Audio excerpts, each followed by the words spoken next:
Right. Well, welcome.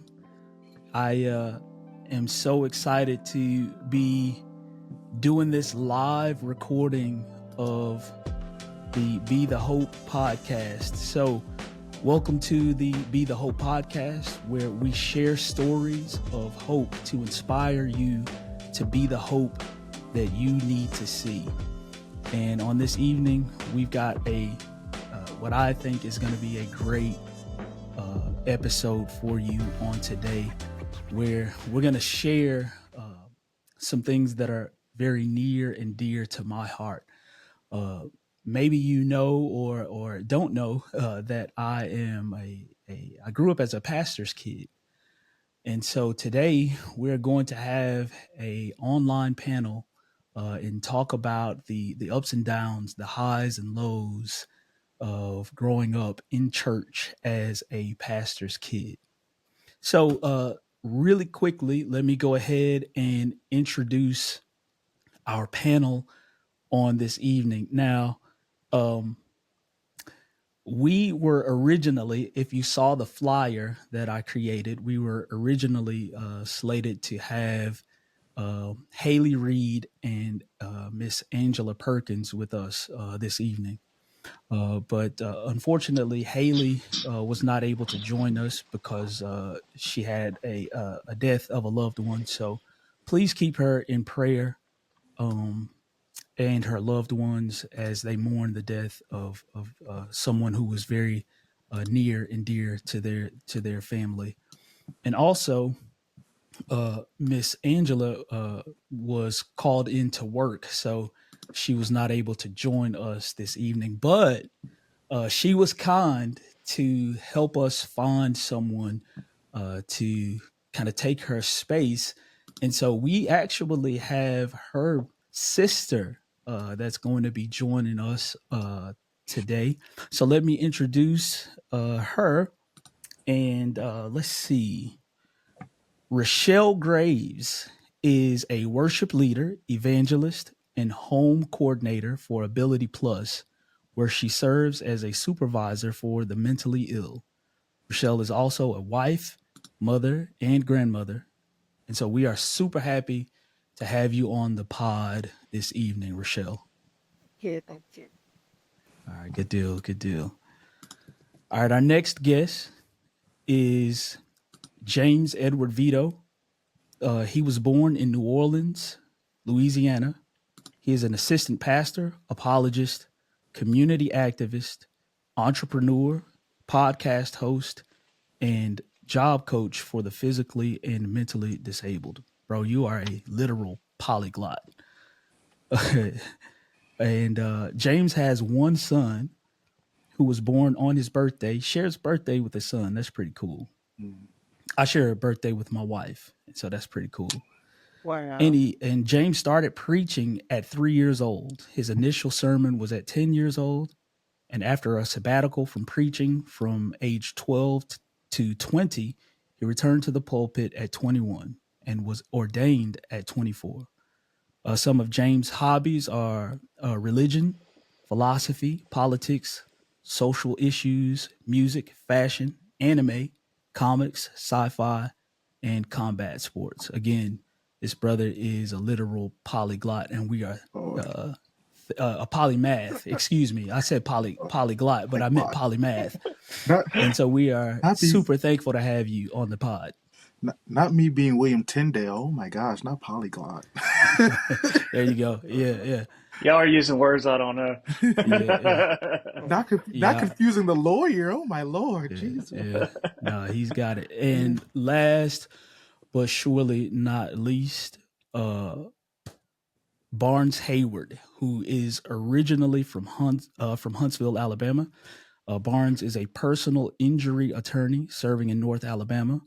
Barnes and his wife, Cappy, are members of Southwood Presbyterian Church, first pastored by Barnes's father in 1988.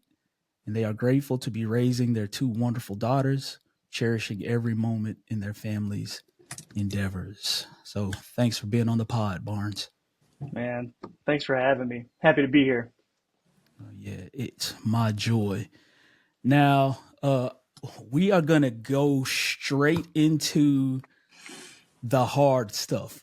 So we are going to go Yeah. straight into it. We are, Awesome. I've shared with our panel tonight, or at least they've shared with me, that pretty much there are no holds barred this evening. So we're going to try to give it to you raw and unfiltered. And I believe that the Lord is going to use this to help a lot of folks, to inspire hope in a lot of people. Now, this isn't an opportunity for us to bash the church. This isn't an opportunity for us to bash our parents as members of a ministry family. But we want to give hope to someone who may have a story like ours, or to give hope to pastors who are raising children, give hope to children even who are kind of living stories that are similar to ours. And so we just want to inspire hope in people who may have stories similar to ours. So again, let's get right to it. And you can feel free to jump in, kind of get in where you fit in. But the first question is, what do you think is the primary misconception of ministry families? That we make money off this. True. There's no money in this. True. The pay sucks. It's terrible. It's terrible. Like they said, well, he driving a brand new Cadillac. I'm like, yeah, because I would say about 55 to 60% of pastors in America are not just bivocational, but like they're solely dependent financially on their job. And there's like Yeah. another 30% that if they do get paid by their church, it's not enough to cover major bills. So most people they're looking at only a 1% that's on TBN or Word Network.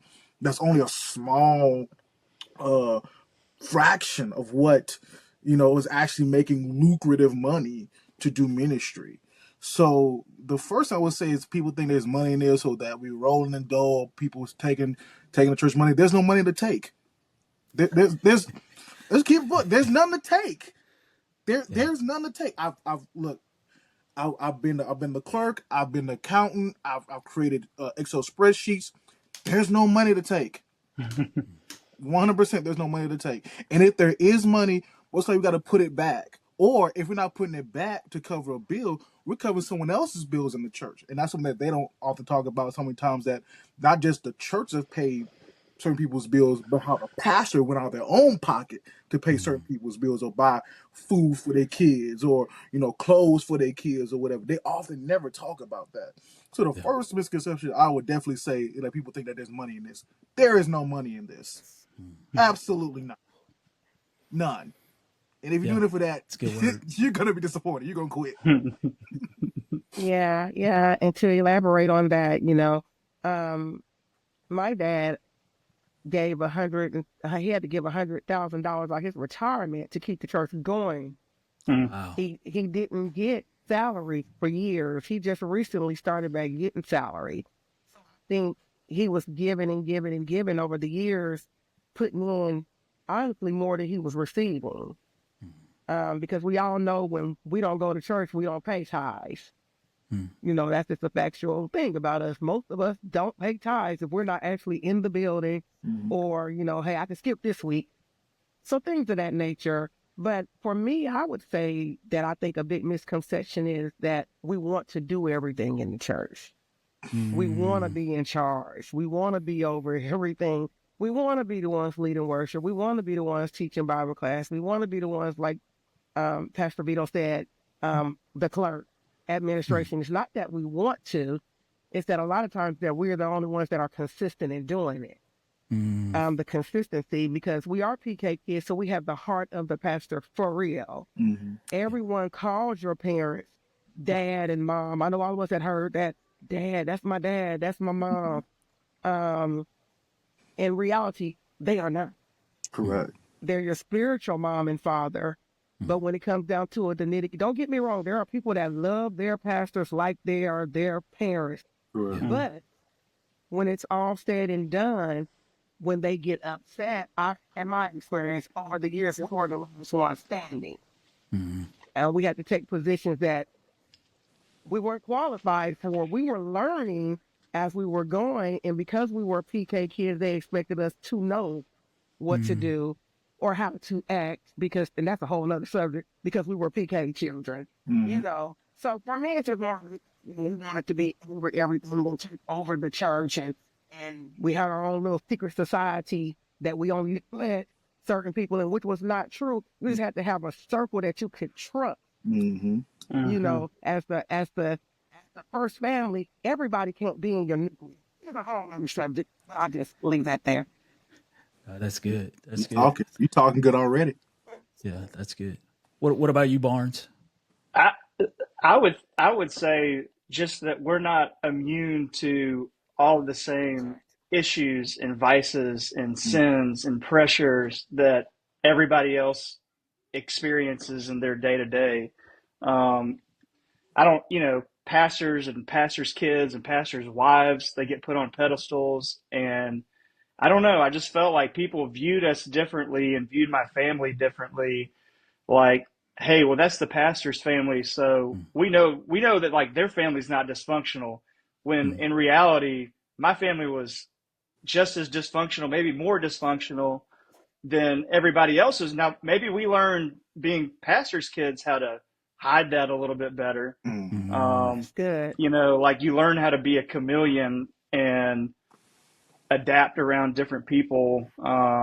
You kind of have to do that because you're Yeah. just around so many people in the church all the time. Mm. Um, but yeah, our families are not perfect. Certainly not more perfect than anybody else's. I would think that was right. What you just said probably was number one. Mm. Yeah. See, I really do. I call that the clergy code switch. Yes. That's what I call it, the clergy code switch, where you're at Yeah. home and your siblings, you playing around. Oh, you punched my eye. Yeah, and word starts flying. They say, hey, such a church going on. Mm-hmm. Right. Mm-hmm. Yeah, And yeah. you Or flip that switch even and you turn it on, and then when they leave you, yeah, right back doing what you was yeah, doing. yeah, It's a code yeah. switch. Or even knowing that your parents are hurting, and you got to Mm-hmm. come in that atmosphere and act Mm-hmm. like everything is okay. You still got to Mm. function. You got to Yeah. function through your grieving, through your hurt, through your anger. You got to function. Mm-hmm. Mm. And you got to function, stand still. You got to, when you walk in, you got to look like the perfect family. Mm. Mm-hmm. And that, and I think things are changing now because the way pastors are looking at things are changing. How they, my parents actually came back and apologized to us. Mm-hmm. Mm. On my mom's deathbed, that was one of the last things she said to me, that Wow. she was sorry, and if she could go back and redo some of the things that she did, spending more time with family, us traveling, not our traveling, just being with the church, you know, things of that nature. I really don't have memories of traveling with my parents, just us. Mm. I think I can remember one trip to Florida. Angie has a little bit more memory because they were getting it more in her time. Mm. But because I'm like 11 years older than Angie, but with me and my older sister Michelle, we didn't get that. Mm-hmm. Wow. We were church, church, church, church, church, church, church, church, church. Mm. We were church. We were Kojic at one time, so we were Okay. Oh yeah. district, state, convention. So we didn't get that. So I don't really have memories of traveling with my parents like that. I have memories of the church, and they're great memories because Mm. we had a ball. But just that part of my parents, we didn't get that. And my mom actually apologized for that. So what you said is so true. She actually apologized for it. I, so, Rochelle, you brought up something that made me think about this when you said that there's so many different people in the church who view your parents as like surrogate fathers or surrogate mothers. And I think one thing that was frustrating because our parents had to be so involved and had to step in and be that figure for so many different people in the church. Mm. Sometimes as their kid, like we had needs that we didn't feel like were being met, but had to watch our parents go above and beyond to meet the needs of Absolutely. other Mm. children who didn't have parents in their lives, or their parents were going through something, they were sick, or whatever it may be. That's real. Absolutely. Yeah, That's real. Absolutely. that's super real. So one of the things that I think about is just the phrase preacher's kid. Uh, and it's unique because you don't, maybe these conversations are happening, but I'm not acquainted with them. But you don't hear conversations about the dentist's kid or the the I don't know, the pharmacist's kid or whatever. And so there there's a really unique situation that we're put in as preachers' kids, where it's almost uh, the level of scrutiny that we're put under is almost akin to a family that holds like a public office, right? Absolutely. So, maybe a judge or a mayor or a senator or something Mhm. of the sort.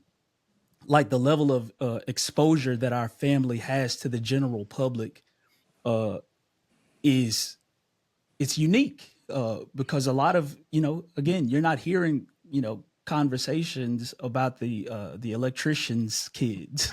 You know what I'm saying? It's just not something that it's not a conversation that at least I'm not privy to. But you do have conversations about the judge's child or The police chief. the police chief, right? Right. You have those conversations, but I think there's another element that is added that I think maybe it was Rochelle that mentioned. There's a moral Mhm. element that's added on top of the ministry family that may or may not be present for the family of someone who holds a state office. And Mhm. so the pressure is there for pastors' kids right from the very beginning, especially if your dad or if your mom and dad were in ministry together, especially if they had a level of notoriety in the community. Because I can remember like just being out and I got a past like anybody else does. Uh, but I can remember being out and uh, coming back home and my dad telling me everything that I had done while I was out because somebody was watching me. You Mhm. know what I'm saying? And so that level of scrutiny was there, like right from the very beginning. Now, I want to transition us a little bit uh, and kind of segue into uh, what I mentioned was, I've got a past. Now, I'm not about to go TMZ and, spill the beans about every horrible thing that I've done. But let's talk about, though, the PK stereotype. Mhm. And I know that y'all already know what I'm talking about. I don't have to even describe it anymore than that. But I will for, maybe those who are in the audience who don't know what the PK stereotype is. And so kind of the PK stereotype is that we'll put on the act in front of the general public, but behind closed doors, we are buck wild. Mhm. We are like out there. You know what I mean? And so that's kind of, in a short way of describing it, that is the PK stereotype. Now, uh unfortunately, some of us, myself included, have lived into that stereotype. You know what I'm saying? Oh, but do you believe, though, for yourself, there's any truth to the PK stereotype? And did you personally have a rebellious streak? Um, I believe that the PK stereotype dehumanizes us because it takes away our ability to experience life as if we're not normal human beings like everyone else. That's a good word, brother. how I view it is this: it's being a PK is like being part of a zoo, and people are watching you through this glass, and they watch everything that you do, and it's just normal stuff that human beings do. They're watching you grow. They're watching your ups and their micro. They're just glued in on what's happening, just in awe and enthused by you, and you're just trying to live life normally. And whenever you do something out of the way or in a way that they're not used to, it's like it scares me. Like, what's going on? But I'm like, I have instances, and then I have friends of mine where it's like the people who are trying to keep tabs are often the worst ones, the worst perpetrators. So, case in point, Absolutely. I had a female friend of mine, real good friend, she's like a sister to me. She's a PK. She said that this back in the day when Walmart was 24/7. Don't you miss those days when 24/7? But there was in I don't go to Walmart. Walmart. There was in Walmart. She was in Walmart with her male cousin, and there was a member of her church that was watching her, and that person that was watching her, told her parents that, oh, she was in Walmart in the middle of the night with this boy. Mm. But that was her cousin. But the woman that's talking smack about her, she's cheating on her husband. So we see it's like, wait, what's going on here? What's happening here? So often I feel like there is a projection of a standard that they're not even willing to meet. They're not even willing to meet that expectation they put on the pastor or on that family, when that expectation is for all believers everywhere at the same time. Not just me because I have the collar or my dad has the collar. It's for you too because you proclaim Christ as well. So we're all beholden to this standard. Everybody is beholden to this standard. So it is often pushed upon us to carry a lot of weight very early, at an early age, where we feel like we can't do anything. So oftentimes we break away to just experience life outside of church. Because many of our lives, like what you said, many of our lives has always been church. For most of us, our vacations were church conferences and convocations. Those are our vacations, Mm. right? Now I was blessed where I did get to have vacation with my parents. And I think because we weren't from here, we were our own family, we were our own unit. So we had that closeness where we could steal away, where we could go where we need to go. And my parents even protected me. One of the outlets that I had personally for that was dancing, hip hop dancing. I love the hip hop dance. Matter of fact, I learned how to hip hop dance in the church because we had a hip hop church, Christian hip hop dance group. So That's I pretty cool. I danced at the talent show in high school, and there was one lady that was really really churchy or whatever. My parents were watching me. Was like, I can't believe your son is doing this. Da da da da da da. And my dad said, no, he's in high school. He's a child, and he's going to live his life. Mm. He has my permission to live his life. So just to think That's that good. we have to ask permission to live life. Like we really have to have permission Mm. to live life and to experience life. But it's that experience of life that actually draws us closer to Christ for ourselves. Because Mm. many of us got Jesus vicariously through our parents, but we didn't have it for ourselves. Mm. Mm-hmm. Mm-hmm. But it Mm-hmm. wasn't until we experience life and go through the ups and the downs and situations, we got an appreciation for who Jesus was for ourselves. So I would say to anybody, is there a truth to it? It depends on the lens that you view it from. Mm-hmm. If Yeah. you Yeah, if that's a if good you're word. if you're in the zoo and you looking at them in their habitat, you think it's normal. But to know that the animals know that that's not their natural environment. It's a Mm. made up, that was an environment that was made for them. So being a preacher's kid was an environment that was made for us. It wasn't something that we chose. Mm. That's such a big deal, like not being allowed to live authentically or feel like you can live authentically because you are the fish in the fish bowl or the animal in the zoo. Mm. But if you can't live authentically, then how can you develop an authentic relationship with Jesus? Right. Mm. 100%.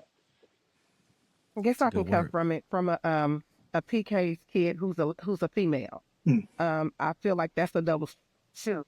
mm, My Mm. brothers, myself, yeah. um, I feel like more was placed upon the females, the girls. The brothers could kind of do the brothers. You know what I mean? They could kind of do what they do, and nobody would say anything. Mm. But the girls, we were more apt to get pregnant, things of that nature. I got pregnant at 18. I was on my way out of high school, and I remember being scared to tell my mother. So I told my auntie, and I remember the church shutting up on that so bad. Oh, I knew she was fast. Oh, I knew she was a little, you know, some of the other parents in the church had something to say about me, but their daughters had children before me, Yeah. or and things of that nature. So I just remember that, and I remember feeling so shamed to have to go sit on the front row and apologize to the church, things of that nature. But some of the guys that had did it before me, they were still on the instruments and stuff. It played with them, and they were also PK children. Mhm. Yeah. Yeah. Maybe not my parents' PK children, but they were PK children. So that played on me too, that I always felt like it was a stronger standard for us girls in the church. It definitely was. Girls, period, not just PK children, but definitely us. And I feel like now that I'm older, I'm grown and I'm mature enough, I realize too much is given, much is required. And I do realize that mental's fault. You know, and some of us are destined for that mental, so our whatever hit us was hitting us greater because of that. But when you're in that space, you don't understand that. Mm-hmm. You just really don't understand that. When I say we are worse, I'm going to say this, because we feel like people want us to be some kind of way. Sometimes we push against that Mm-hmm. and we run from it. And you know, they expect me to be this way. Why not? You know, but I don't think that we are just any worse than their children. I think that a lot of times they put the lens on us to take it off of their children or to take it off of their family. Ooh, come on, somebody. So I think it be those things. And then you have to realize even adults are jealous of children. Sometimes they can see what you're going to do before you even become it. And because they think that you're coming to take their place, they already trying to destroy you. And then some of it is they don't like their leaders. And what they see, they really don't like their leaders. They like what they can get from their leaders. So sometimes they see you might look just like Amos. You understand what I'm saying? And they want what Amos got. So since they can't get to the leader, they'll try to destroy the children. Because if I can destroy the seed, there's nothing else to go. If I destroy the seed, I can get the mantle. It's a lot that goes into us being PK. It's deep. It is. Yeah. And I didn't get that revelation until I got God myself, like you said. You know, Yeah. God myself. He started revealing things to me. You know, they hate the seed. They try to destroy the seed from their end, and a lot of them that try to destroy the seed are from church. It's church. A lot of people who try to destroy it are gone. You understand what I'm saying? So it's just things of that nature, but we are not the worst to answer that question. So serious, well, we are not the worst. Look, I say this. I say be nice to PK kids because we know who your real daddy is. Sound like the Gospel of Matthew. Yeah. Like That's talking to the Pharisees. like, please be nice to us because every conversation that you had with our parents, we was outside the door listening. We know what was going on in your home before you actually know. You don't Yeah. have to be outside the door and talk. You want to say that? Yes, they look. That's very true. You just got to Like, Yeah. so that's what I'm very saying. true. Like they want to talk. Like, please be nice. I know who your real daddy is. Please don't do that to me. I'm That's very true. I'm saving your whole family by keeping my mouth shut.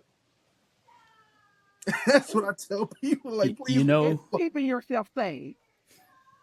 yeah. You know, so me and my wife were actually kind of, as I was preparing for this, I was just kind of going back through some of my memories about some of the things that I was exposed to as a PK. And like I would know like whose parents were on drugs. I would know whose Right. parents were kind of like alcoholics. Their own children wouldn't know, but because we're somebody's coming and banging on our door at 2 in the morning, morning. and I see like, hey, that's such and such's dad.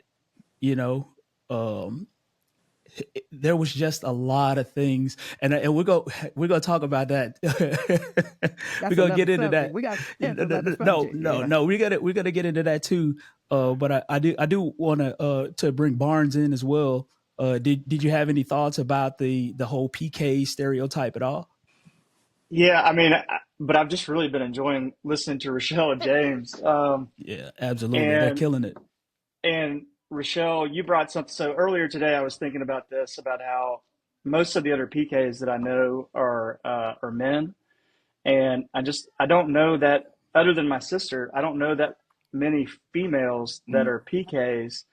And I don't want to speak for her, but like listening to some of the things that you just said about double standards with women in the church, and like that story that you shared about being 18 years old and being on the front row of the church and having to publicly apologize when the same standard wasn't being placed on boys in the church, parallels so much with things that I know she went through in the church. And like my sister hasn't stepped foot in a church in I don't know how many years Mm, because of experiences just like that one. And it's just a good reminder that like the female experience in the church is just totally different than what men experience, unless I get to sit down and hear stories like that. Um, I wish more stories like that were shared, mm, so that people can really understand what it feels like to be a girl who grows up in the church, um, and be treated that way. mm, But yeah, the stereotype. So, my dad was in full time ministry until I was in eighth grade. And so I didn't really get into a lot of trouble up until that point. And then my dad left the church, resigned from the church, and what was kind of like a very public thing when he had to resign. And that led to my parents' marriage falling apart. They ended up separating and then divorcing right around that same time. So I did go buck wild, but it happened after my parents' marriage split. So I don't know if I can blame it on, being a PK or watching what, you know, happened with my family. But I will Okay. say that um, one of the, I think what was so hard for me about that and what made me go so wild Hmm. was I kind of bought in. So like when I said earlier, like we're not perfect, I kind of bought into that when I was a mm, kid. I mm, really thought my family was perfect. Um, mm, I bought into the illusion that like my parents' marriage was perfect.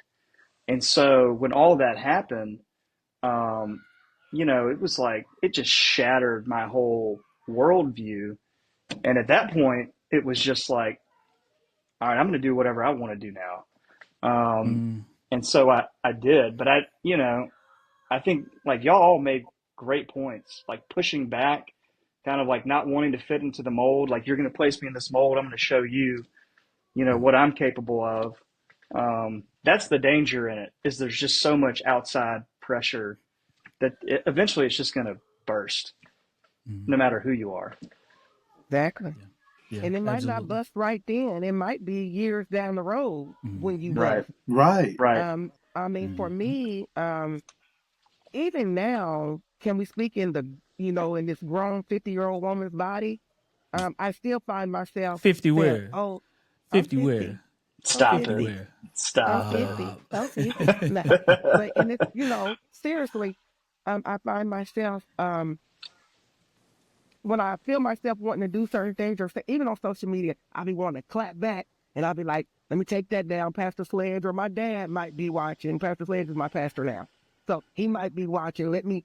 Oh, I want to get that person. He shouldn't have said. And I have to. And I'm still thinking in my head, what would my parents think? That Mhm, might sound crazy, but I don't want mm, to embarrass my mom, and she's gone. So I'm mhm, still conscious of those things. because of who she was. Not so much of myself because I want to get down with you, but I push it back and I think about, girl, who you are in the community, who you are. You can't say certain things. You can't do. That's still embedded in my conscience. So I think, even in who I chose for a husband, and my daddy gonna like him, so that nature. Can I take him home? So I think, as a PK's child, we think harder than a lot of other people do. We think more solid. We think about the church. We think about the community. We think about our parents. We have a lot to think about. Not only the We think parents, too much. but the The weight of image the is last name. everything. The weight Yeah, of that last the name. way the last name. The image is everything for a PK's child. Mm-hmm. And you self-consciously don't even realize that some days even when I'm dressing to go out with my husband, I want to be sexy, but I don't want to be overly sexy because I'm still a minister. I'm still, those things. So now I'm coming, now I realize, okay, take a breath. It's okay. You're going out, this your man. you Yeah, know. Uh, that's right. so what I post on social media might not be something I might have wore something else too, but I know not to put it on social, Yeah. Oh if yeah. that makes sense. When I I'm go with it. swimming, I'm not that girl that's gonna put the whole bathing suit in the water on it. That's just not me. I'm not knocking Mm-hmm. nobody that does that, but I'm not going to do that. But I got it. Trust me. Mm-hmm. Yeah. Just things of that nature. Yeah. Absolutely. And Rochelle, I'm so glad. Like I am overjoyed and thankful that you were able to join us on this call. Because I intentionally, when we set out to record this pod, I had two guys and two women because I needed the perspectives from all sides. Because the experience I've got, I'm an only son. I've got four sisters, and their Mhm, experience was completely different mhm, from mine, and so mhm. definitely appreciated, having, a variety of perspectives because we needed that. We need to hear. Honored to be here. Yes, yes. Oh no, the honor is mine. Now, somebody put in the chat, in light of something that you mentioned, Rochelle, that we need to do a episode on women in the church, and I think it's Marilyn. Hopefully, I'm pronouncing that name correctly, Marilyn. That is coming. It's definitely coming. Barnes and I, we talked about this, and so that episode is coming. So women in the church, and we're gonna do an episode, and we're gonna have a conversation with first ladies because that's a Hmm. whole other experience That's a in and whole of nother itself story. as well. And so yeah, that's coming. Now, uh, we've had these experiences as PKs, like we've already kind of shared, some of the things that we were exposed to as children. But do you believe that in light of the things that you were exposed to, that you have trauma from being a PK? Who Absolutely. wants to talk? Yo, yeah, Absolutely. go ahead. Absolutely. Absolutely. The What? the So the how does it? people What? pleasing. Hold on, the Yeah, people pleasing, Yeah. the anger issues, the overthinking. Hold on, you got more time? Hold on, man, need more now. yeah. Hold on. Like So how first how off, does it, that James? people. How does it impact you? And also, like, how are you working to resolve it as well? So let's touch on all of that. How does it impact you now? How did it impact you when you were younger? And how are you working to resolve it? But go ahead, go ahead. The people pleasing in regards to protecting not just your reputation but your whole family's reputation at Mm, 7. 6 years old. You know what I'm saying? You got to protect your whole family. The weight of the last name at 6, 7, 8, 9, and 10 before you even got hair down there. You're already thinking Mm, about what how am I gonna how am I gonna hurt my parents if I do this, or mm, how is it gonna affect them or the church or whatever. You're thinking about this at and you're singing Barney still, you know, but you're Did you thinking say about before that. you got hair down there? That's what he Yes, said. yes, That's what he said. He yes, definitely said it. yes. Before you even hit puberty, you're thinking about these things before your body even develops. You're thinking, you're already expecting trauma before you even Oh fully my God. develop, before your body even is ready to produce. You're They're already trying to make you think and act like an adult. yes, Hmm. Absolutely. yes. Absolutely. And then on top of that, that over that form of thinking, the people pleasing and the seeking of acceptance and validation births anger issues. There's a good reason why a lot of preachers' kids have anger issues. I tell people personally, I tell people this. When it comes to me, you get two things. You can get an open palm with olive oil or a closed fist with Vaseline. Which one do you want? Because which one do you want? Open palm with olive oil or closed fist with Vaseline? Either or, I'm gonna lay hands. Because I watched people disrespect my parents to my face. And they studied for them, they prayed for them, they helped them, and then gave them nothing. They were left empty. Look, come on here, come on here. Wait, hold on here. Oh my Oh, they're right Jesus. over Oh here. my Look, Jesus. I'm ready. I'm ready, son. I'm already there. keep Okay, keep it on me. Keep it on keep it me. on you. Okay, I got that, and I got something else. You know what I'm saying? Like just Yeah. in case, because it's like, I ain't gonna pull it out, but I got something else too. look, you know what I'm saying? Look, okay, look. I got a I got a sword and a blick. Okay, look, I got it here already. Okay, but I'm saying but it's it's he the has saved a lot of people. look Let's just say that. look Amen. look. Apostle Dr. Carter Vito, God rest his soul. He saved a lot of folk from me. He Hmm. saved a lot of folk from me when I wanted to Yeah. go off. Yeah. A Amen lot of to that, people. brother. Amen. And the anger issues, like just being angry at the disrespect and the dishonor, and the fact, because what makes you angry is that you're going without so they can have, and they don't appreciate it. They're getting moments and time that you should be getting, Mm, that they're getting, and they're squandering it. mm, And then you're gonna talk smack about my folks?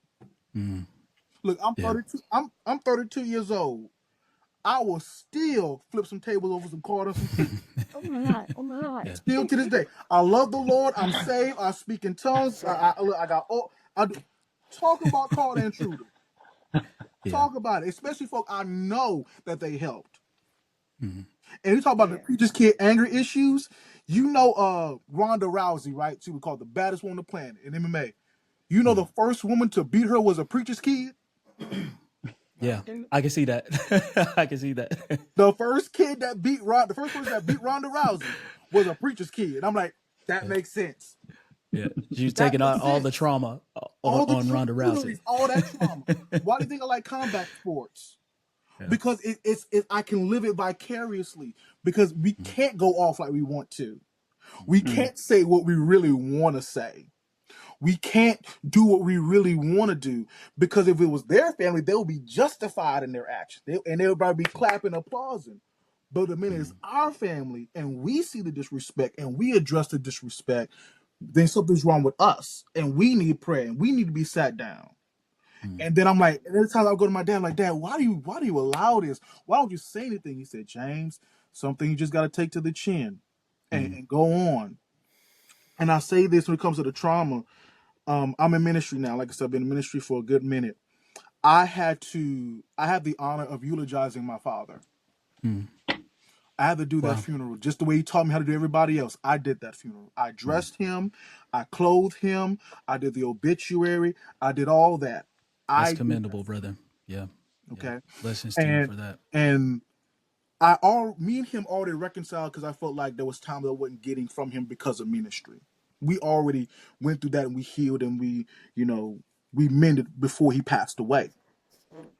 But I was sitting down. I was never forget to sit down with my ex-wife and Apostle Gary Taylor, and I came to the conclusion: even though I forgave my father, I didn't forgive the people that hurt him. Mm. And that I was pastoring a people and I was preaching to a people that I didn't like. Mm. And I was preaching the gospel behind a wall. Mm. So I had to say this at my dad's graveside. The body's laying right there. I had to say, look, I know there's been times I've come across as arrogant or conceited or like a know-it-all or angry. It's not that I was all that. Really, I was scared. Mm. Because I was scared that you was going to hurt me like you hurt him. Mm. Because I saw what you did to him. And I Mm. wasn't going to let you do that to me. But I had to realize that it's impossible to preach a gospel of reconciliation and not reconcile with the people who hurt you. Amen. Amen. So I had to It's a do good that. word. I had to do that at his graveside. Mm. And then some of the people that hurt him, that called him a cult leader, called him a warlock, was sitting right there. Mm. And I had to openly say, I forgive you. Mm. Because back then you didn't know what you were doing. You were still caught up in your mess. But now time has progressed. You got a little bit wiser. You see what they were trying to do. You just didn't appreciate it. Mm. So that trauma made me preach with a wall, trying to preach to reconcile God with man by having reconciled man with man. How can I say that I love the Lord that I don't see, but I hate my neighbor who I see every day? And I hated them church folk. I hated them. I hated them. I Mm. hated them nappy ne'er do wells. I hated them. Mm-hmm. I believe you because you said it 4 times. I I believe you. did, but God He had said he to was angry. Angry. Yeah. like I'm saying the PK anger issues, and God had to heal me. He had to heal me from that just so I can preach effectively. And that's when I realized Mm. I've been preaching all that time, but my ministry started at my dad's graveside funeral. That's when my Mm. ministry started. Mm. After I said that, something happened and it just switched for me.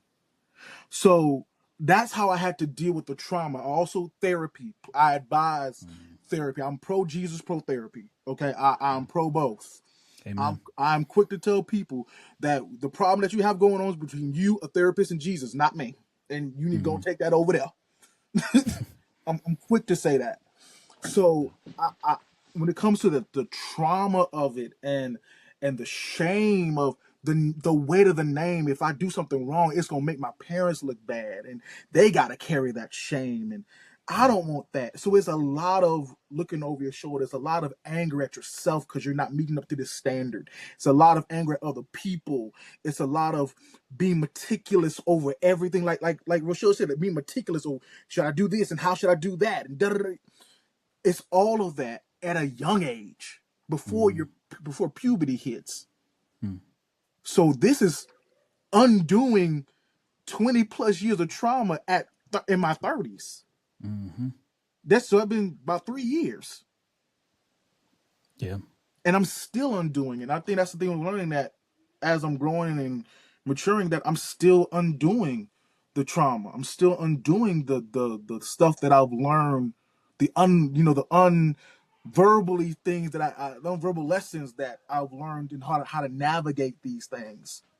That's what I realized about the trauma and how I've dealt with it. Yeah. Yeah. That's good. That's good. Thanks for sharing that, man. Yeah. So, Right. so one of the things that my like myself, like in particular, I have these memories that are like really burned into my mind that I often, kind of revisit, that were kind of traumatic for me. And I think that through therapy, through a Christian community, and through doing my due diligence to uh, actually like allow the gospel to speak into those areas, I've done a lot of recovery. But some of those wounds, you're gonna like I'm gonna carry the scars all my life because again, saw some dark stuff, saw some really really dark things uh, some things that to this day I know that people who I was friends with don't know about their own parents that I know. Uh, Things of that nature. And so the trauma from being a PK is a real thing. Anybody else feel led to share about the trauma that can come from being a pastor's kid? I was going to let him go before I spoke because, he kind of stay quiet. So I was going to let him speak a little Yeah, Barnes, Who we'll me? get you it. Yeah, yeah. bit. Then I'll Um, talk.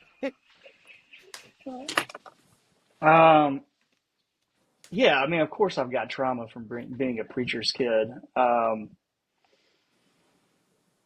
Yeah, you know, so like listening to James, I feel like my trauma is probably a little bit different because my family got out of the ministry when I was, 14 years old. Um, and it would have been interesting to grow up older in the ministry as you're maturing. You start to see, at a certain age, you start to see the world as it really is. You start to see people as they really are. Um, and I was just like entering into that phase when my dad left the church. But, you know, um, I grew up because I grew up in as a preacher's kid. Like when my parents got divorced, it was a very strange experience for me because I grew up believing like we don't believe in divorce, you know, like that's not something we believe in. So certainly this is not happening um, to my family. And because we were a family in the ministry, um, divorce is traumatic no matter what. And I don't want to act like my trauma is any greater than anybody else's because I was a preacher's kid, but I definitely feel like it was amplified um, because we were in the church and my dad was a pastor. It just felt like there were so many more like eyeballs on us. And but I also feel like people were almost scared to talk to us about it. And Mm, so there was a period of time when like all of us were hurting. I was hurting. Mhm. But again, like because we're the pastor's family who's going through a divorce, it felt strange to everyone to the extent where I feel like people just didn't even know how to talk to me about it when all I really needed and wanted was for people to talk to me about it. Mhm. mm, So it just took a long time to kind of recover from that. I don't know that I still have recovered from it, to mm, be honest. Yeah, yeah, mm. yeah. That's real. And so you did experience trauma because that was trauma, Hmm. to have to go through that at such a young age. And then not everything was not everything was, you know, your parents didn't just get divorced. The church played a big part of that. It did. So, you know, you know, uh, oh yeah. Sorry, my husband. Sorry. Oh, he got to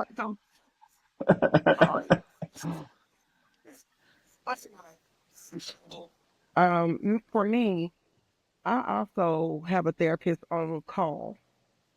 Um, and it stems from things I had trauma growing up because being the oldest in the house, besides my older sister who moved here school I was here already. Um I come from my pastor is my bonus dad. But of course we don't call, we don't he's my dad. So shut up like starts grinding to show me so.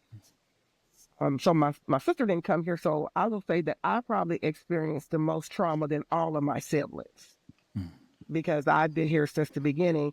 Um, we all had our trauma, but I would say that I got to see their trauma in my trauma, in my parents' trauma, mm, Mhm. my baby sister's trauma. Um, we're expected to handle weight. Mhm. Um, I don't want to share her experience too much, but I saw my sister go through some things with her ex-husband, and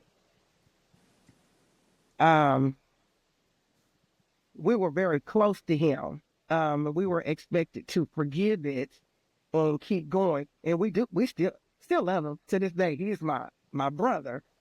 It took a minute because we still had to forgive what went on, and we were still in church with the people and love the people.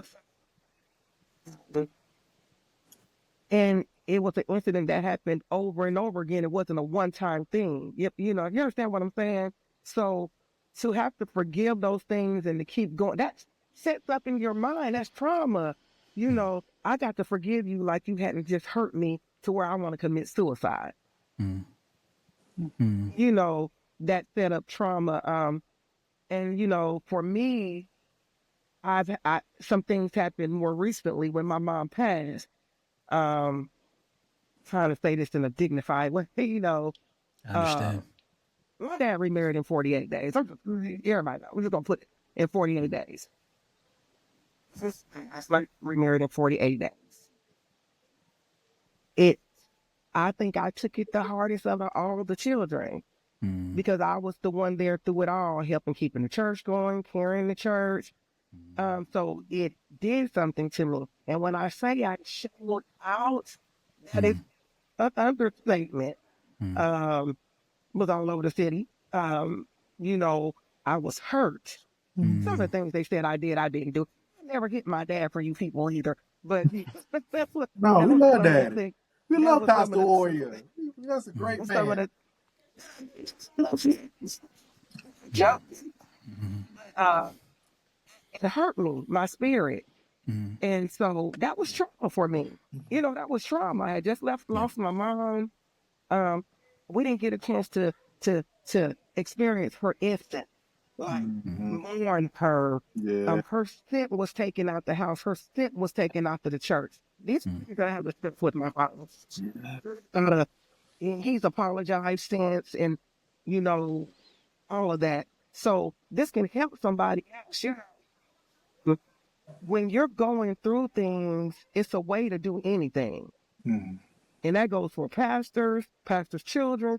It's a way to do everything.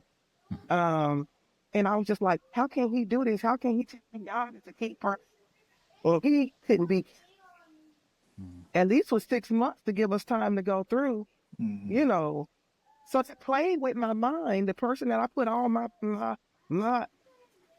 I thought my dad was king. I was ride or die, PCOM. And anybody that know me knows that was my grip. Still am. Not there anymore in ministry, but that's still my people. Love them to death. So I went through that, and I had to literally get in therapy for that because my family was tore up from that. And so I had to get in therapy, and I had to talk to God and pray. This just keeps falling out. It's going to help me now. I had to talk to God. I had to pray. I had to say, what's more important? Do I want my family to be tore up?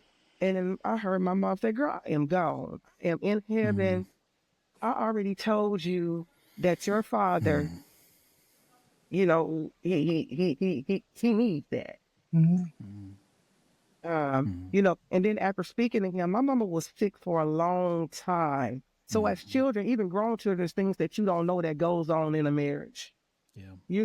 So there were things that they had already discussed that I will never, but God spoke to me and gave me peace of that. So now we're mending our family, but I had to go and get healed first, if all of that makes sense. So that was trauma for me as a grown woman. That was trauma for me, not to mention the things that Pastor Vito said that you go through as a child. And then you got to forgive people that that did stuff to you, did stuff to your parents, and you constantly forgiving and forgiving and forgiving, but nobody's even saying, I'm sorry. Man. So that's a whole nother ball game. And then I carried that but in my first marriage to my first husband, to Jones. We were together for 18 years. We were married for 12, but a lot of things I carried the weight of the church. That marriage wasn't even about ministry. So I put a lot of burdens on him for my parents' church. Mm, So that was trauma for me on what I could have did better in that marriage. Just things of that nature that carried over. So I had to get therapy for that. Then I got with my husband now, who is wonderful. And now it's still a balance for me of he's not into church like that. So but he loves the Lord and he loves mm, his wife. He's the best husband that I could ever have. But it's that one little element. And I almost let that mess me up. Well, we're unevenly yoked. I had mm, that scripture all out of whack because he wouldn't come to church with me. mm, So so it's just a lot of things that I think that we carry that we don't realize is from trauma. mm, Until I started talking to my therapist, and she's like, "Why he got to go to church with you every Sunday? Why is he a bad man? Does he beat on you? Does he mm, not love the Lord? Does he not love God? Does he not treat you like God treats the church?" And my husband does that. mm, So I had to, yeah. So it's just a lot that we have to work through as PKs, as humans, period, but really mm, as PKs. Because if you heard the situation, it was not a good situation for me. mm. So Yeah. it was like, those type of things come back and show face again. Mm, In a space where I, you know, did what I did and we had the church doing this. mm, mm, So for me, because no matter what my father did, I was still in the wrong. Because the Bible says, honor thy mother and your father, or your days gonna mm, be numbered. See, I got mm, that word in my heart.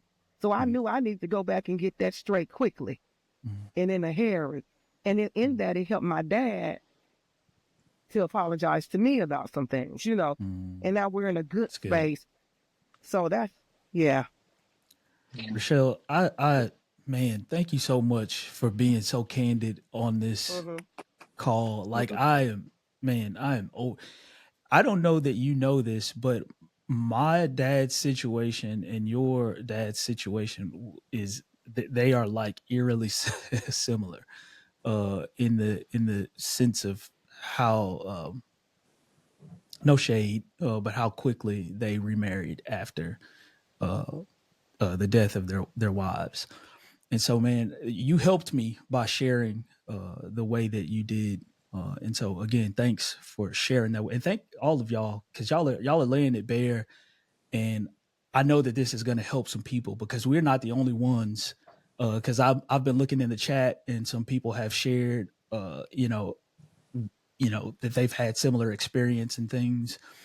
And so I know that we're helping some people, and this, this recording will help some people as well. And so again, thanks to you guys. Now, um, one of the comments that I'll make, and then I'll take us on to the next question. One of the things that precipitated the trauma for me in particular is seeing the effectiveness of my dad's ministry working for other people, but maybe not seeing it in our own household.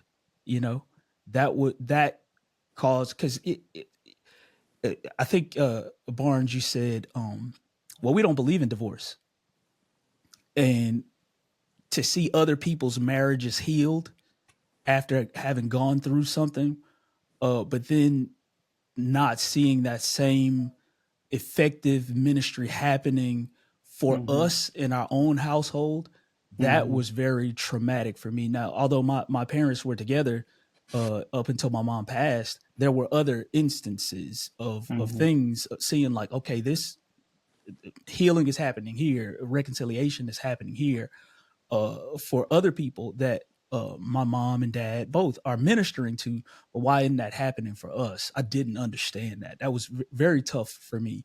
It And was very again, confusing, oh yeah, very absolutely. confusing because, you know, you grow up believing all of these things and it becomes your entire worldview. And yeah, you Mm, do see it work for other people, but you almost feel like as a preacher's kid, well, like if it's going to work for anybody, mm. it should work for us. That's right. Um, That's right. and and We're the then to see professional it Christians. right, and then to see it not work.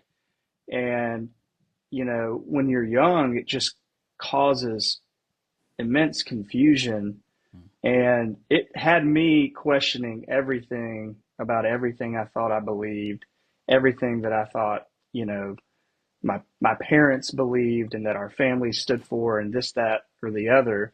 Um, and it did take a long time. Like James brought up the point earlier about authenticity and living authentically, and that having an effect on your own relationship with Jesus. And so, like that event in my life, um, seeing that, like, okay, is or questioning, were my parents living their faith authentically? Like, where does that come into play with this? Am I living my faith authentically? And then just creating all those questions. I mean, it took years and years into my adulthood before I really feel like I developed my own personal relationship with Jesus. It took a long time for that. I kind of had to get away, like talking about trauma. I had to get away and through and work through a lot of those issues um, before I was really able to discover Jesus for myself. Yeah, that's a good word. And it's a good segue into the next question, which is, are you still walking with Jesus? But in light of that, did you walk away or think about walking away due to your experiences as a preacher's kid? Now, James, to you in particular, we had this conversation a little bit before the call started. Uh, I know that you are still walking with the Lord because you're a pastor. Mm-hmm. And so, whenever you take the moment to answer the question, I want you to talk about how in the world you are in ministry after seeing everything that your dad went through. Like, how in the world did you say, yeah, I think I want to do that too? Two reasons: either I'm crazy, or I'm Holy Ghost full enough to do the job. I'm called to do the job. That's the only two rationalities I can have for that. I'm either completely insane, or I'm just definitely called anointed for this. That's the only two options I got that can tell you why I'm doing this, because it's But overrated. ain't no money in it, right? Not even saying no money. It's overrated. It's overrated. People literally fight for titles and microphones, and I'm like, just go on Amazon, get you a Bluetooth microphone, hook it up to your Bluetooth speaker in your in your house, and preach a little heart silly. Knock yourself out. Don't True. do this. Don't do this. Don't do this. The only reason why I can say I'm still here is that he called me. There were others that started out with me at around the same age preaching as me. They're not preaching anymore. There were those who started off later than me and spiked up, and I was under them, or you couldn't even see me. They're not even there anymore. I'm looking around, I'm like, I'm still the most consistent out of my age group that started off. I'm still here. So I have to be called. That's no other reason. I have to be called for this position.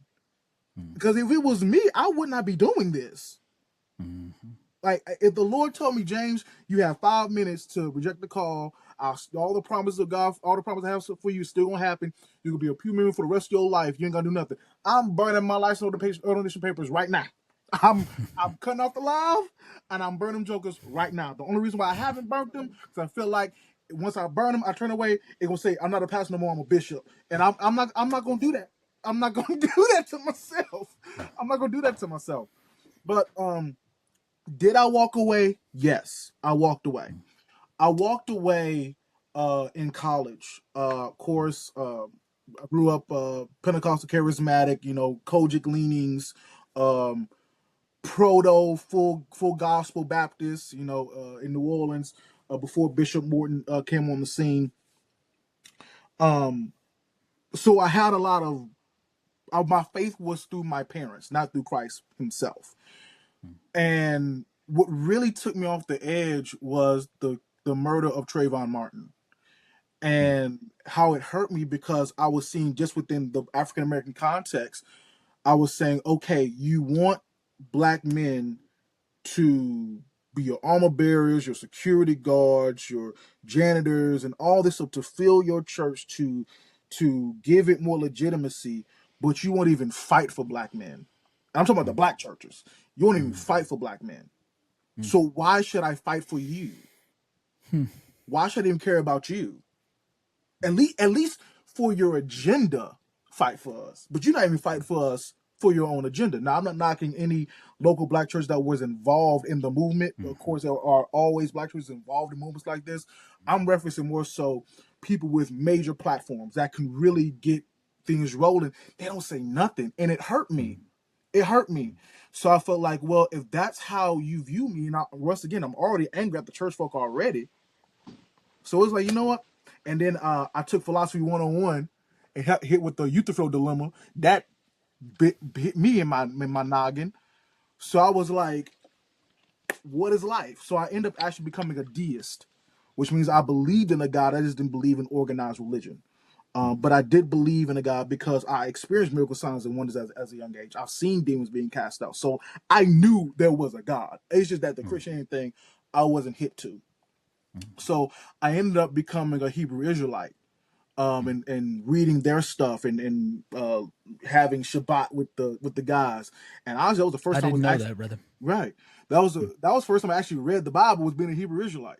It's interesting. Like, for real. So God actually used that as a way for me to actually start opening it up and reading it. But the issue I was having was, as I was reading it, I'm still going to church. And not just still going to church, but I'm looking up people smarter than me because I'm reaching a block with my dad and with the Hebrew Israelites. I'm like, there's something that's missing. Like something the math is not mathing. I need to learn from people smarter than me. So I looked up Ravi Zacharias, God rest his soul. Frank Turek got a book autograph signed by him. John Lennox, John Piper, and I have a charismatic background, but I'm leaning more so into the Reformed Calvinist. So like my guy Paul Washer, I love that man. That's my guy. You cannot. I would defend Paul Washer till my death. You cannot say one bad thing about Paul Washer. We're gonna have it out. Okay. There you go. I love Paul Washer. That's my dude. So it was through that and this through the reading of the word for itself, which led me back to Christianity, to which got me into apologetics in the urban context. So now I can address the Hebrew Israelite, the Nuwabians, the Temple of Moor Science, the Nation of Islam, and all the 5% Nation, all that. So it got me into that, and as I was studying to be a preacher again, and then another moment was when Mike Brown was killed. And I was praying, I was saying to the Lord, I was like, you see, the church ain't doing this, the church ain't doing this, the church ain't doing this, the church ain't doing this. What are you gonna do about it, God? You know what God said? He said, I did do something about it. I said, what? He said, I made you.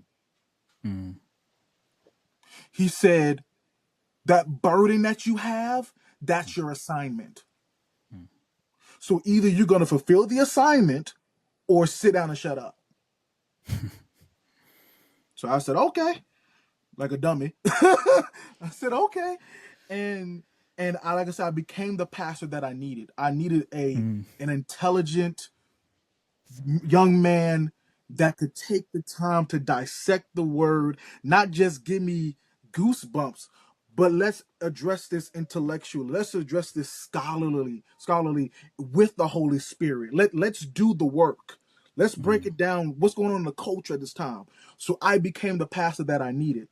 And through that, it was able to keep me through my hard times.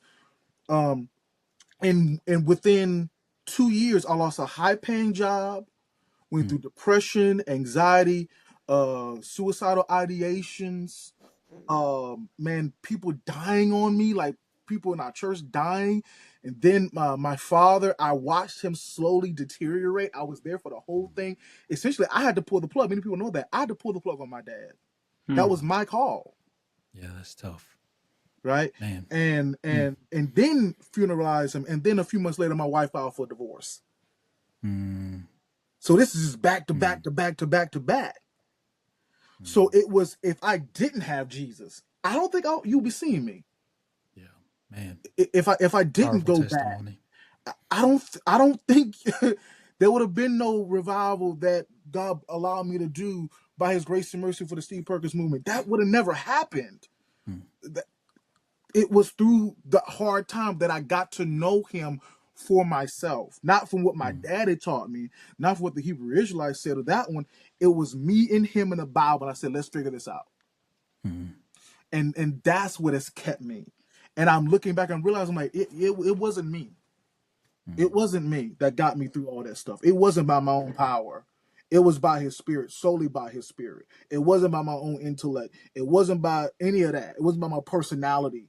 It was by His Spirit, in His Spirit alone. That's good. So yes, I'm walking with Jesus because where else can I go? Where can I go after all that I've experienced and been through? Where can I go?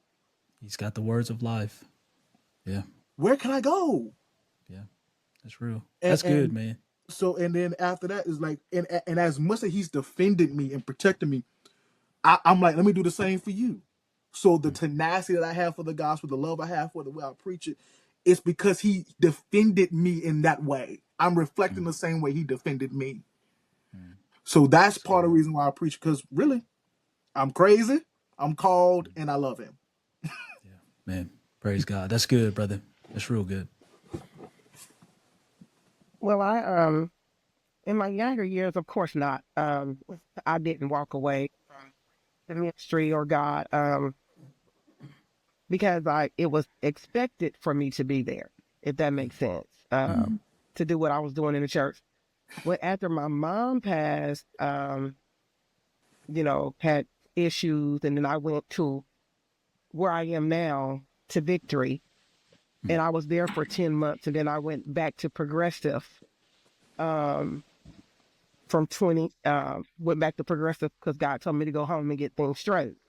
So I did, and then God released me after about 9 months being back home. And then I took a sabbatical from the church. I never took a sabbatical from God, but I took a sabbatical from the church because I needed to. I just got back into church the end of last year.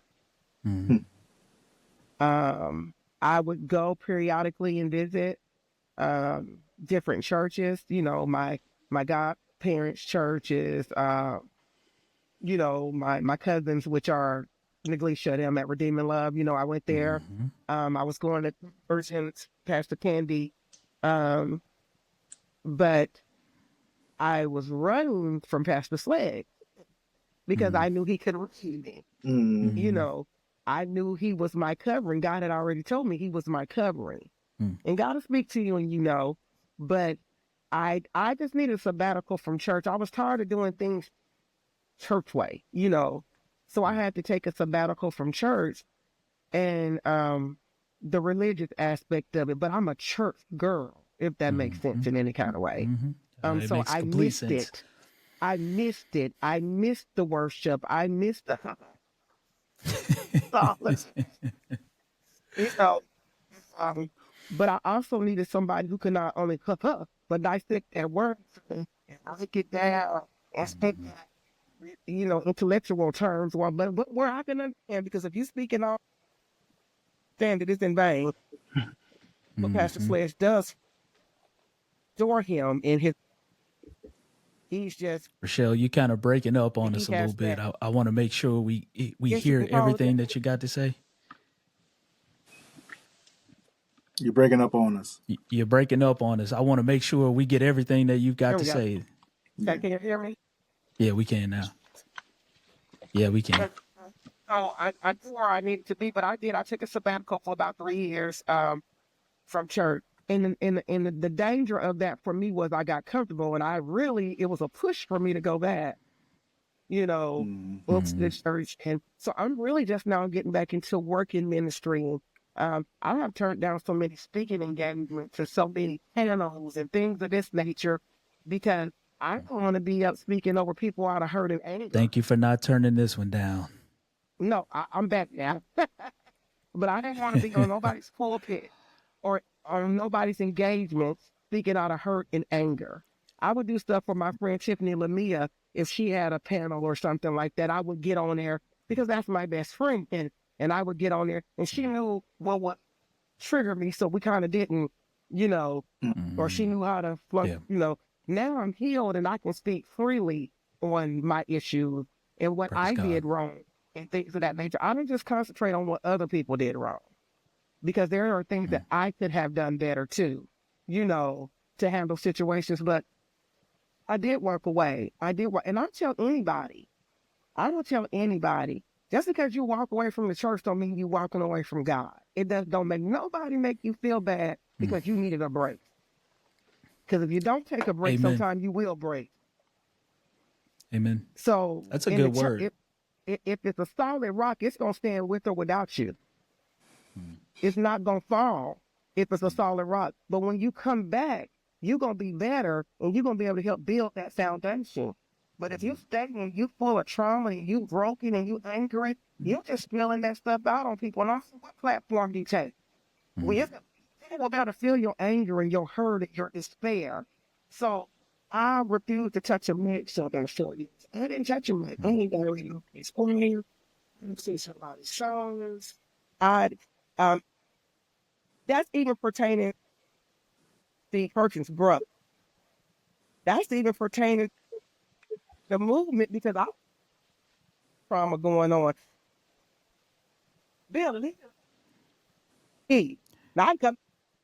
Rochelle, you're breaking up on us again, and you're saying something real good that I think the people need to hear. So we can I now. said, that's even with the. That's the person's brother. And I had been asked several times to come in and do different things. But because I was going through my own trauma and my own hurt, okay, I didn't want to step in and be in the middle of that. Now, I would come to the things, but as far as being part of the leadership, no, no. I feel like when you are angry and stuff, take part in nothing like that because you're just going to spew that on. So I'm just now getting back to the.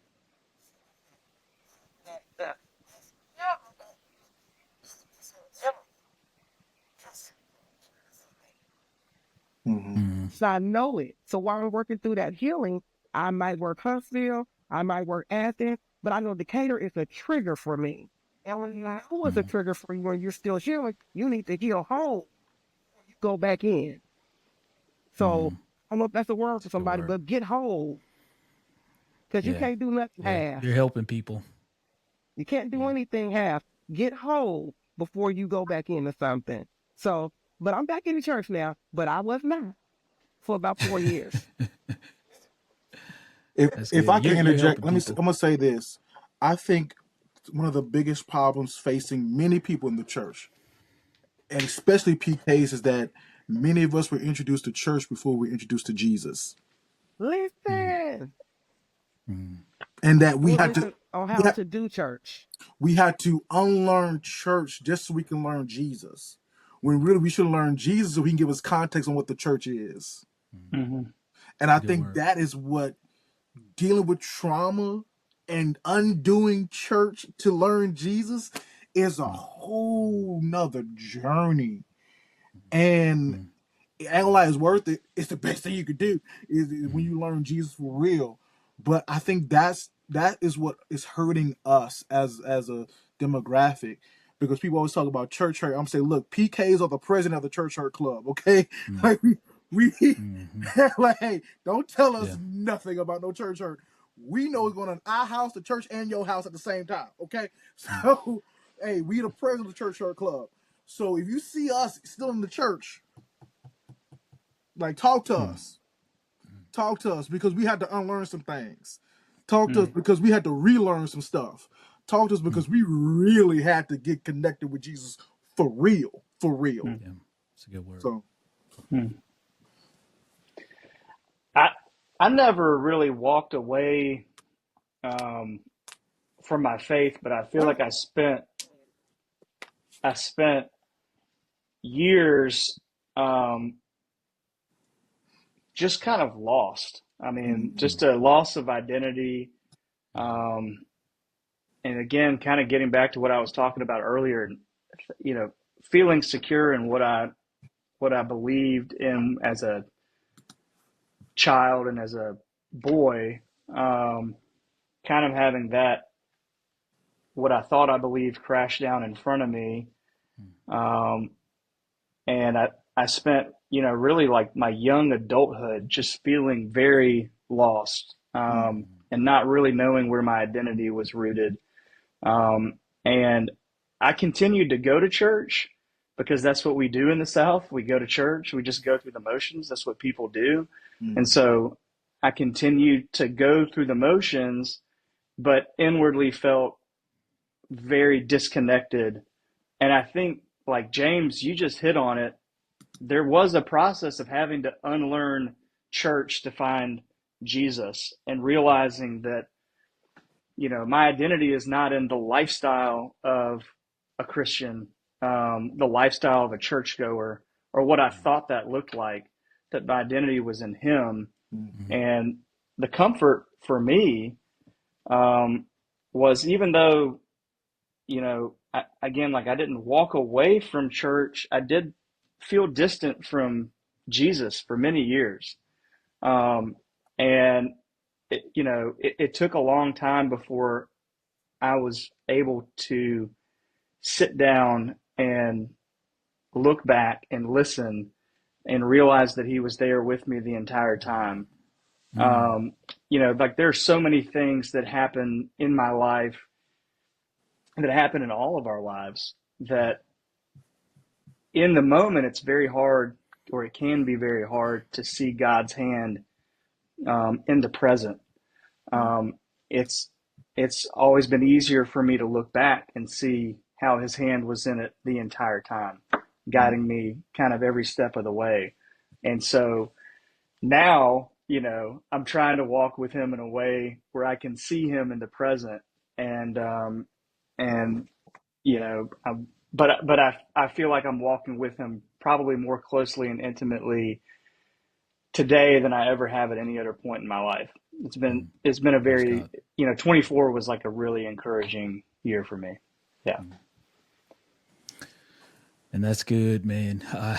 Y'all are helping some people. I hope y'all know that, because if you don't help anybody else, you're helping me for sure. And so, Yeah. man, one of the reasons I wanted to, you know, do this particular episode is so that I myself could work through some of these things, because I'm still in process with a lot of the things that I experienced as a PK, and now I've got sons. I got two boys, and so I have to be I have to be aware of protecting their lives, protecting their. I want my sons to walk with Jesus. Don't want my sons to hate the church. I don't want them to hate Jesus, because, again, if we haven't learned the difference between the two, the programmatic side of church and the authentic Jesus, then a side effect, or an outcome rather, of that could be a disdain for the Lord Jesus, because you know where your anger is being pointed, uh, it's being pointed improperly. It should be pointed, in a different direction, of course. But you think that Jesus was the issue, when all along it wasn't Jesus. It was the improprieties of potentially a parent who wasn't following through on who first the Lord has called them to be, because the scripture asks the question, like, how can you manage the house of God if you can't manage your own household? And so, probably what's going on there is the fault. Not probably, it's true. The fault is not with Jesus. It's with it's with whomever your parent is. So anyway, y'all are helping me to remain vigilant and clear minded about how I'm going to interact with my sons, because again, I want them to walk with Jesus. So, uh, couple questions, and I'm gonna try as best as I can to get us out of this chat in the next 10 minutes. So let's try to be mindful of that with our next two questions, because I feel these are relevant to the topic. So I want to make sure uh, that we do this. So the first question is, uh, what would you say directly to encourage a family struggling with the pressures of being a ministry family? How would you encourage them? The way that we say that your job will replace you, your church will replace you. Spend time with your family. Mm, That church will outlive you. Even if you built it from the ground up, that church will outlive you. mm, The church is the bride of Christ, not yours. That's his wife. Go home to yours. mm. It's a good Uh, word. That's good, man. It's a real good word. That's his bride, not yours. Mm, Go home to yours. And when you go home, you are not the pastor. You are not the bishop. You are mm, not the overseer. You are not the moderator. You are daddy and you are husband. mm, That is your responsibility. mm, The greatest ministry you will ever have is those that carry your last name in your house. mm. I don't care from this point on if I'm known as the worst pastor ever, that I'm terrible at pastoring. I don't, the people, I'm hard on people. Okay, fine. As long as my son says you the best daddy ever, I Mm. won. Come on, somebody. I want, and That's a word. it's especially if he give his the highlight of my ministry will not be to preach in front of thousands of people. The highlight of my ministry will be for me to baptize my son in the Father, Son, and Holy Ghost. That beats, that is peak for me. Yeah, that's good. That's for me. That's what I want. Yeah, It's for my amen. own household. So I would say to any ministry family, to anybody, your house is the first ministry. The church is Jesus' bride, not yours. Stop cheating on Jesus. Stop cheating on your spouse. Stop it. Stop it. You're funny. Go home. Go Go home. home. It's like Now, It reminds me of Jerry Maguire, Cuba Gooding Jr. It's like, Go yeah, home. go home, Jerry. Go home, that's pastor. right. Go home, Yeah, apostle. Go home, bishop. yeah, Go that's good. home. That's where you're needed. Your church will replace you after you die. My dad is Mm, gone, and guess what? Someone replaced him. And guess what? I'm gonna replace that person. And guess what? yeah, Somebody's gonna replace me. yeah, It's for gonna sure. be there, bruh. Go home. Now, James, you said the highlight of your ministry, and I'm about to be funny. I'm not the funniest person in the world, so I have to let people know I'm about to tell a joke so I can get laughs. Anyway, I'm just too serious all the time, probably. Anyway, now you said the highlight of your ministry would be to baptize your son. You could join me and Barnes in the Presbyterian Church, and we could just do a Look, covenant baptism. I don't think that God willed it. I don't think that's that God willed it. No, wait. I don't think that God preordained it. That's the word. I don't think He preordained it. I don't think He Yeah, preordained there you go. I mean, you're the one that said you've been reading the Reformed Calvinists, so Hey, you know look, we. I'm still charismatic. So I mean, hey, Yeah, I'm still yeah, charismatic. yep. There you So go. They got I space for you in the EPC, man. They got space for you. They got space for you. wait a minute. How much they pay? Yeah, that's good. All right. Anybody else? It's really hard to top what James just said. I Mm, really love what you just said um, about going home and being daddy and being husband, and you know, it's hard. I can't appreciate it probably in the same way that you do because you're now a father in the ministry. and probably how hard that is to flip that switch. Um, but yeah, I think that's really good. Um, yeah, I would just totally agree. Like the success of the church is not dependent on you, and ultimately, it's not going to be your efforts, and your first responsibility is to your family. The Enough said. Bible literally says, if you don't take care of your family, you're worse than an infidel. Mm. So you got a tab and a collar on investments, and you're an infidel in the eyes of God? What? Crazy work. Go home. That's it.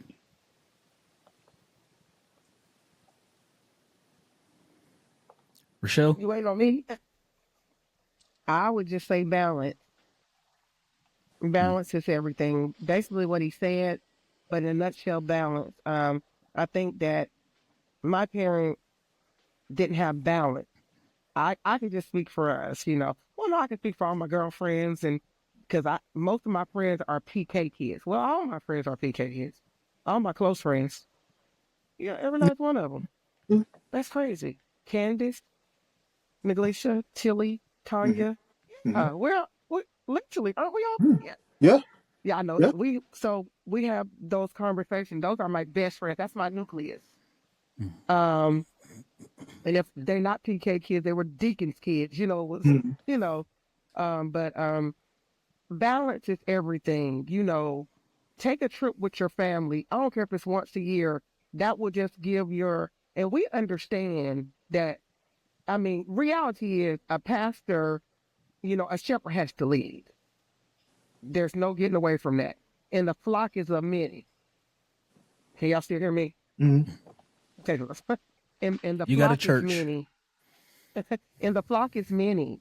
So, um, and they are being pulled on each way. And you have to understand that pastors are learning as they're going too. They're forever learning. And they just want to do right by everybody, including their family. And sometimes they don't even realize that they have wronged you. Um, because we as children, we were scared to tell them. You know, we weren't allowed to talk back to the adults when we were younger. I don't know. I couldn't. I felt we weren't allowed to say sister such and such did such and such to me and she's lying. You know, we weren't, you know, those kind of things. And you weren't allowed to tell your dad if he said, well, am I wrong? You weren't allowed to say, well, yeah. You know, yeah, you wrong. You weren't allowed to say that. Sometimes you got in trouble when you knew that the parent was in the wrong, you know. But I just feel like balance is everything. I feel like our pastors need a lesson on balance. They need to get together and they need to talk about what we're talking about. Um, as for what, you know, can you tell me some of the things that you did wrong in your marriage or some of the things you did wrong with your children so I won't make that mistake? They need a panel. I heard you say you was gonna meet with the first ladies. You need to meet with these sisters. Yep, it's coming. And I'm talking It's about definitely coming. you need the old heads. I give you some warrior strong, and then get the other ones in between there, so it Myself, can be Tucker, all them. Yeah, yeah. because that's balance.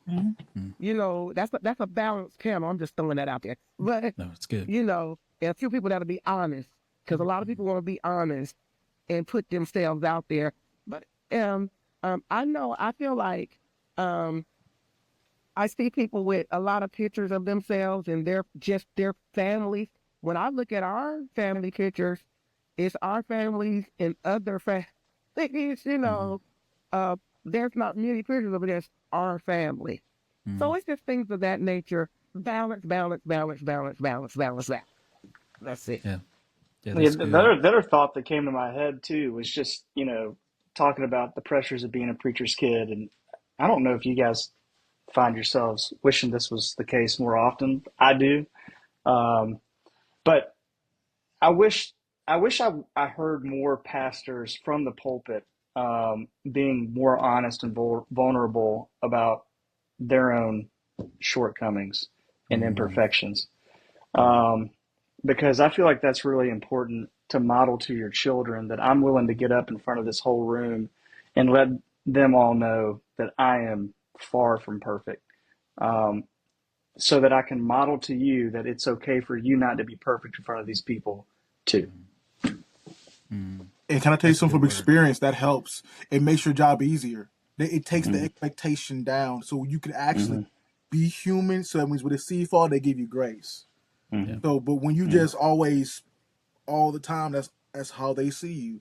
So Mm-hmm. from experience, transparency from the pulpit, say, hey, look, this something that I battle with, this something that I struggle with, and I'm holding the microphone. I got the collar on, I got the papers, and I'm preaching. So I'm letting you know this is a place where I struggle in. And I, like I said, struggle. I haven't submitted to it, I haven't lost, I'm still fighting. So It's join a me good in word. this fight and I'll join you in yours. It's And good. I did have that privilege. My mom was an open book. She would She get up was. there and tell stuff, and I'd be embarrassed for my father. Um, what pushed what pushed him to have to be more transparent. He wasn't as transparent as my mom, if that makes sense. Oh, she would get up there and tell all their business. So, um, I think that's why Angie and I are so open, because we did have a mother like this. So you're absolutely right, Mr. Barnes. What's your name, Brian? Right? Barnes. You, All right. you Barnes. Okay, you're absolutely right. In what you said, transparency is everything. Everything. Just seem more human. Mm-hmm. It makes you seem good, and you make you seem touchable. One thing I can't stand is a snobby saint. So, an untouchable saint, and we already have that reputation of being stuck up. PK kids are stuck up. That's a reputation too. That you have that of being stuck up. Especially if you can sing, if you got a talent, if you're a great preacher, you dress nice, you look nice, whatever it is, it's you're stuck up. It's just that you think you're better than everybody. Oh, that should have been in the first subject we talked about, shouldn't it? No, That's a that's good. misconception. That's a That's misconception good. of us. And so when you got transparency, I know Vito, I know when he was younger, I thought he was very arrogant. I didn't know you could in LA.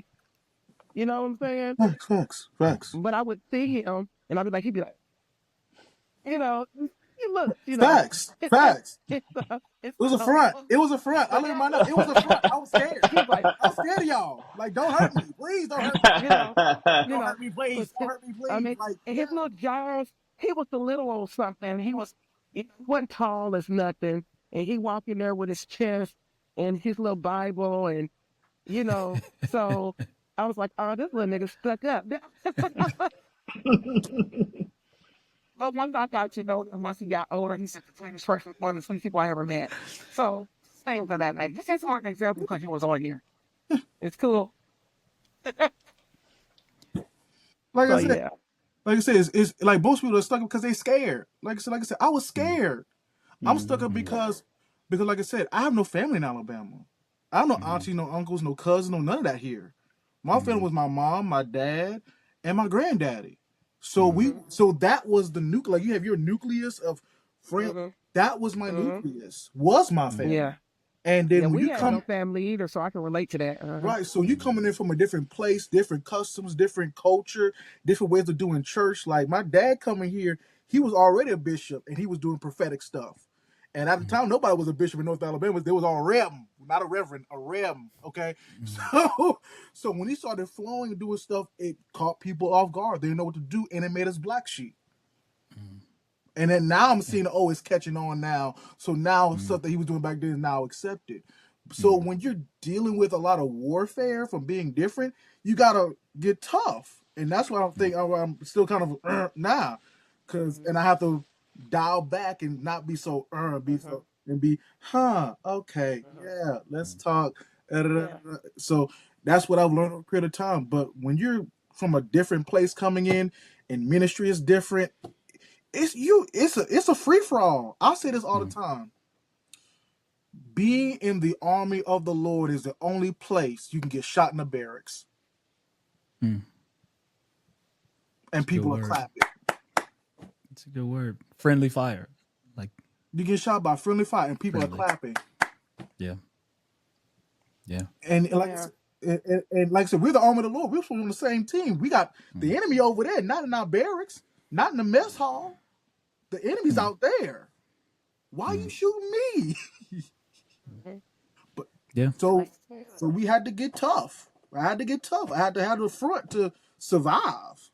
You Mm. have And I said, and I'm here, ain't I? I survived, didn't I? Yeah, you Didn't did I what you survive? had to do. You did what you had to do. And I think that now. to the Yes, point we.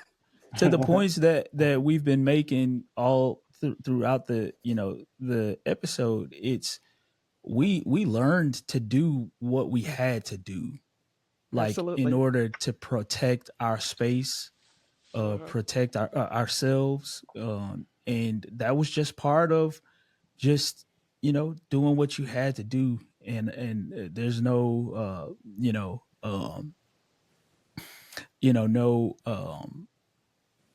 what's the word I'm trying to think of, like there's no like we don't hold that against you, as Absolutely. a and as a matter of fact, James, it's funny, and I'm gonna take us to our final question after this. It's funny, James, I my dad and your dad did ministry right down the road from one another for years in Hillsboro, Alabama, Wow. and I didn't know that. I I didn't I consider didn't that. know.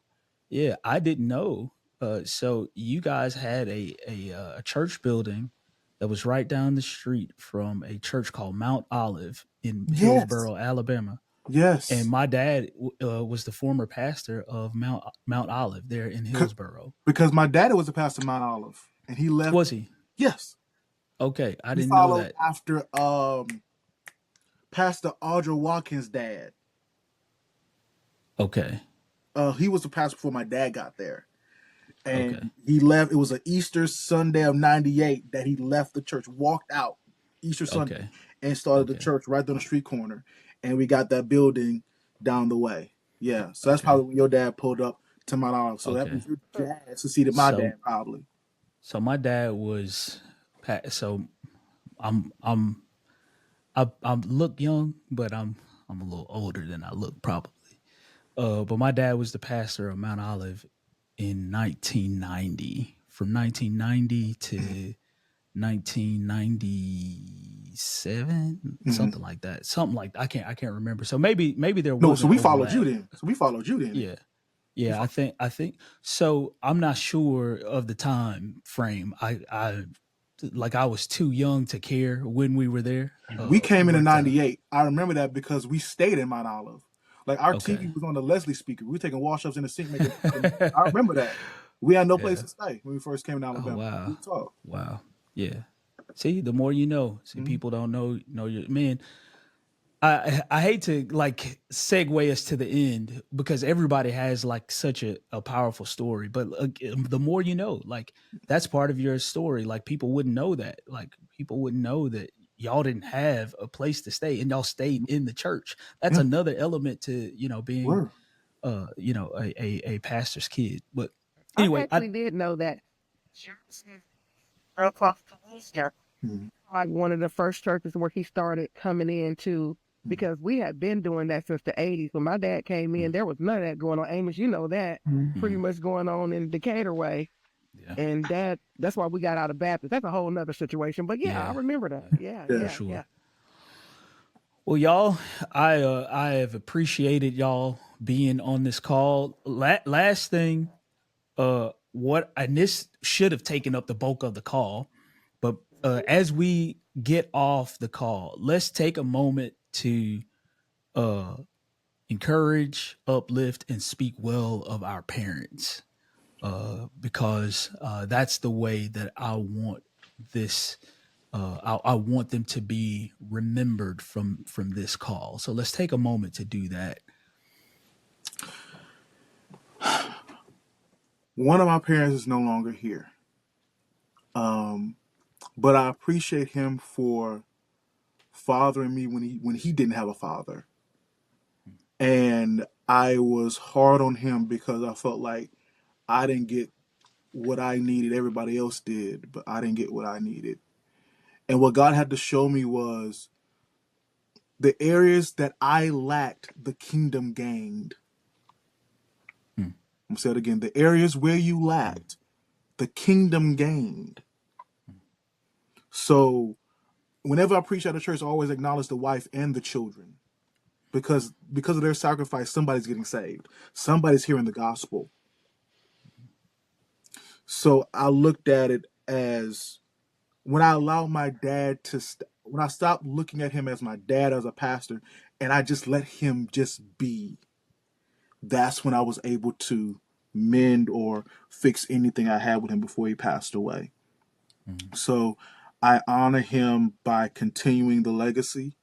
I honor him by speaking out against injustice. I honor him by being available to all of God's people, within limits and boundaries. So I honor him every day. So I'm thankful for his impartation. I'm thankful for his love. His teaching is still changing people to this day. To my mom, she is a soldier. I call my mom a gangster. She a gangster for real. My mom, she has nurtured and helped many young ladies, many women in the area. And I don't think, she doesn't understand like the impact and influence that she has, and I don't think she understands the seeds that she has sown. So I just want her to know that you're valuable, you're wanted, you are necessary for this time, and you are needed for this time, and that every seed that you have planted is going to come back to you.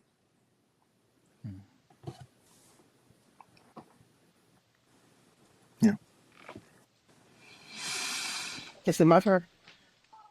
Go for it, Rochelle. Whoever wants to go. Okay. I'll, I don't. It's so much I can say about my parents. They're just phenomenal people. Um, they're just phenomenal people with the church, the community, the nation, really. Pastor's still here. I think he's probably the oldest pastor in Decatur right now. The oldest black, the longest running black pastor right now Yeah. in Decatur. Yeah. Um, Yes. so he's Easily. that. Easily. So He, he's that, and he, he's still standing tall. I don't know how many more years he's going to do it. He mentioned, he didn't know. He's what he said last Sunday. So, but he's still standing tall. My mom, what can I say about her? Um, her funeral spoke for itself. We had over 2,000 people sign that book, fighting to get into the church from everywhere. So she was just one of a kind, literally one of a kind. Phenomenal people. I am what I am because of them. Man. So, and I think I'm Yeah, phenomenal. we think you so too, better think you Rochelle. are. I We think I'm think so phenomenal. too. Yeah. That's good though. That's so true. I mean, I would not be where I am today if it were not for both of my parents. And it's really easy, like in some of the things that we were talking about earlier, um, to go back and look at decisions they made and be critical. It's really easy to do that, but my parents did so much more right than they did wrong. And Absolutely. now that I'm a parent, it's easy for me to see that even the things that they did wrong, they were doing the best that they could, just like we all do, trying to make the best decision we can in the moment. We're all human. We're all going to make mistakes. And I've never questioned, how much my parents love me and whether those decisions, all of them, good, bad, or the other, they all came from a place of love. And I think they have each shown me like little pieces of heaven that they instilled in me as a child, so that when I did go through early adulthood and kind of wanted to walk away from Jesus, there was something that was already placed inside of me that was started with my parents that kept me wanting to come back. Um, Yes. and so anyway, I just love and appreciate both of them, both of you, so much. And yeah, thank you. Man. That's so good. Man, I guess I'll lift my parents up as well. My mother passed in 2016, but James, you said your mom was a gangster. My mom really was a gangster. Now, and I mean that like for real. Like she was in the trap, Trap. which is a whole other part of my story that people don't even know. But it's coming. I'm gonna In tell my time, sir. story. In time. Yeah, yeah. But man, the most loving, giving person in the world, and I get to say that because she was my mom. She would literally give you the clothes from her back. I saw her do it multiple times. Uh, uh, we always had someone living with us, even though, uh, like y'all have said, there ain't a whole lot of money in ministry. And so we didn't have a lot growing up, but we always had someone living with us because what little we did have, we wanted to share. Hmm. And that was, you know, pioneered by my mom and my dad together. And my dad, he is still hanging in there strong. Like, and he has a testimony as well. My dad served 15 years in prison and he had two life sentences. He wasn't supposed to ever get out of prison. To go from being an institutionalized man to coming out into the free world and raising a family and pouring into us the way that he did, I will always cherish my dad for that. Again, he and my mom are some of the most giving people I know.